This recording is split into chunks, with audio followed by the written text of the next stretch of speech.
Another NFL season in the books and still so much more to come. Let's talk about some of the upcoming matchups. This is the forecast.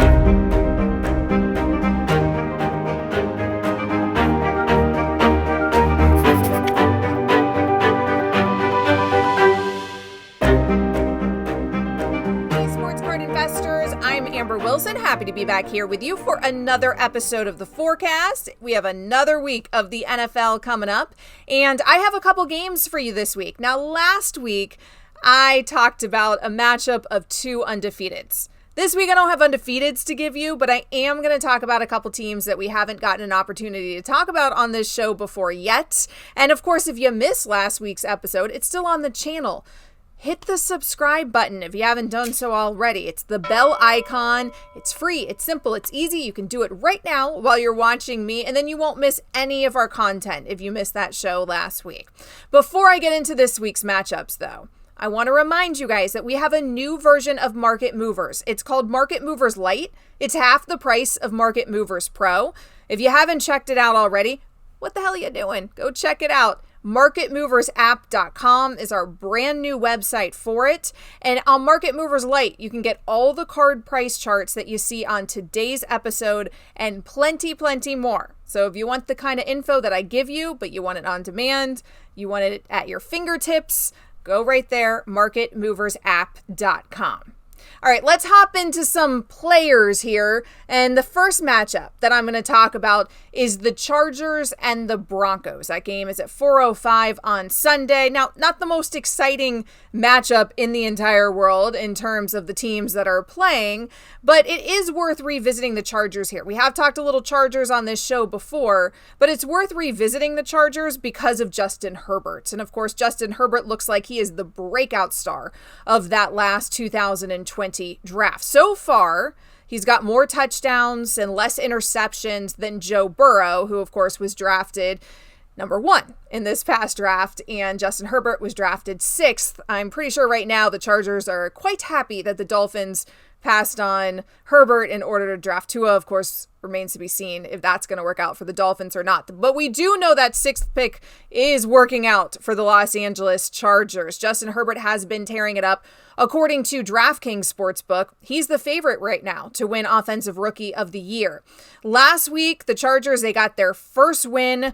They got that win, or their second win of the season over the Jags last week. Justin Herbert had everything to do with that win. 347 yards, 3 touchdowns, no picks. He has played well since the team doctor tried to essentially murder Tyrod Taylor and the Chargers were forced to start Justin Herbert. Justin Herbert's been killing it, even if it hasn't always resonated in the win column. So unsurprisingly, his sports card value is up. His 2020 Mosaic Silver, over the last 60 days alone, looking at that card chart, you can see that steady incline. His card price is up here. His value is up 89%. Sports card investors are buying into Justin Herbert being the real deal out of that 2020 draft. Now, on the Broncos under center, you have a guy who sports card investors right now are not buying into in the hobby. Drew Lock has been less than impressive this year. He started off the season with a shoulder injury, so he did miss a couple games this season. But in weeks 6 and 7 since his return, he managed to complete only 53% of his passes. He's thrown 4 interceptions, no touchdowns during that time. In fact, he has just 1 touchdown in the last 4 games that he's played in for the Broncos this season. So unsurprisingly, Drew Lock's card value is plummeting. Taking a look at his 2019 Prism PSA 10, over the last 90 days, that card is down 56% in value. Echoing that is Jerry Jeudy. Now, if you consider who's throwing to Jerry Jeudy and what's been happening at that quarterback position for the Broncos, I'm not really sure Jerry Jeudy is frankly to blame, but so far his rookie season has been mediocre at best. For the season, he's caught only 19 passes, 286 yards, a touchdown. Those numbers aren't terrible, but nothing that is showing that Jerry Jeudy is a breakout star. We are talking about a guy who was drafted in the first round of this past draft. Again, though, Not sure it's fair to judge Jeudy yet, especially considering there's been inconsistency under center for the Broncos this season, and then Drew Lock looks pretty bad. Taking a look at Jerry Jeudy's 2020 Mosaic Silver. Over the last 60 days, his card is down 78% in value. So Jerry Jeudy right now looking like the opposite of Justin Herbert coming out of the first round of that 2020 draft. If you guys haven't done so, click the bell icon. Do it right now. Subscribe right now immediately because I told you to. Let's talk Packers and Vikings. Now, we've talked Packers on this show before, and of course, Aaron Rodgers. I just want to remind you guys, we're talking about a legend when we talk about Aaron Rodgers, but also he's actively adding to that legacy because the Packers are 5-1. He's currently ranked third in passing touchdowns with 17. He's only thrown 2 picks this season. This week, they take on, of course, those bitter rival Minnesota Vikings, who are 1-5. So this week, I expect to look very good for Aaron Rodgers. He's had one game this season where he looked very not good. So he needs this win, I think, to look very good again. But overall, his card prices are going to reflect the fact that he is a bona fide legend. So he's a legend in the hobby as well. Over the last 90 days, his card value is up significantly. Let's take a look at his 2005 Topps PSA 10. Over the last 3 months, the last 90 days, that card is up 45% in value. Now, again, Aaron Rodgers not so affected day in and day out because even though he had a terrible game this season, or at least, considering it's Aaron Rodgers, right? It doesn't matter because it's Aaron Rodgers overall, and it's not like his card value is going to plummet off of one bad game. That happens with the newbies when we're talking about the rooks like the Jerry Judys of the world, but it's not going to happen here with Aaron Rodgers, although adding to that legacy never hurts a card value.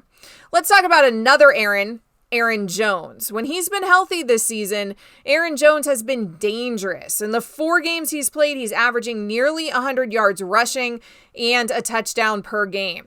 While he's been very consistent this season, his card prices have been anything but consistent this season. Let me show you Aaron Jones' card price chart here.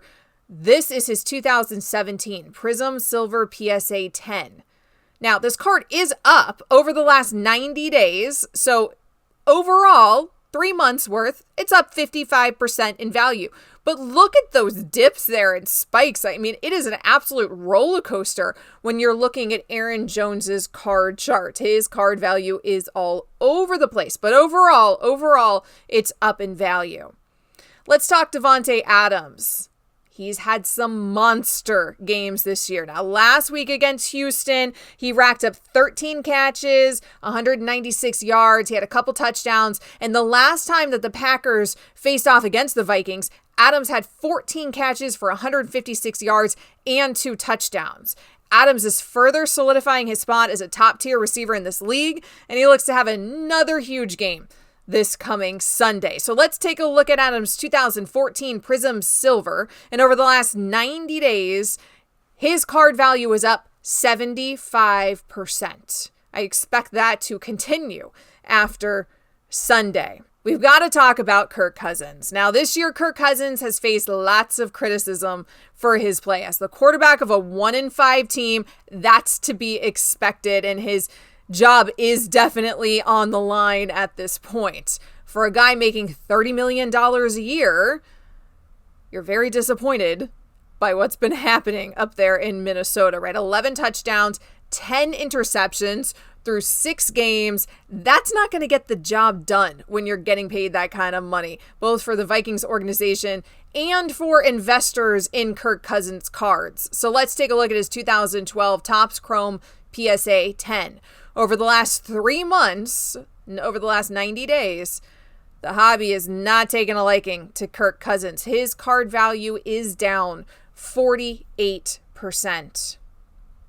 Now, Dalvin Cook has won one of the very few bright spots for this Minnesota Vikings team this year. In the last 5 games, he's racked up 7 rushing touchdowns. He's averaging 98 yards per game. He's proving that he's worth every penny of that shiny new 5-year, $63 million contract extension that he signed. So let's take a look at his 2017 Prism Silver PSA 10. And Dalvin Cook's card over the last 90 days is up 56% in value. His play and his card being the bright spot for the Minnesota Vikings. Now, guys, I want to remind you one more time, if you haven't done it, check out Market Movers Lite. You go to marketmoversapp.com. You can get all the information, all the card price charts that you saw on today's show right there. Of course, subscribe to the channel. Jeff will have more content for you on Sunday. I'll be back with you again next week, each and every Thursday. I thank you so much for watching. You can follow me on social media if you care about that kind of stuff. Amber W790, because I host shows on 790 The Ticket down in Miami. You can always tune in on the radio.com app to my radio show from 10 a.m. to 2 p.m. if you're interested in hearing me on the radio as well. Guys, thanks again for watching, and happy investing.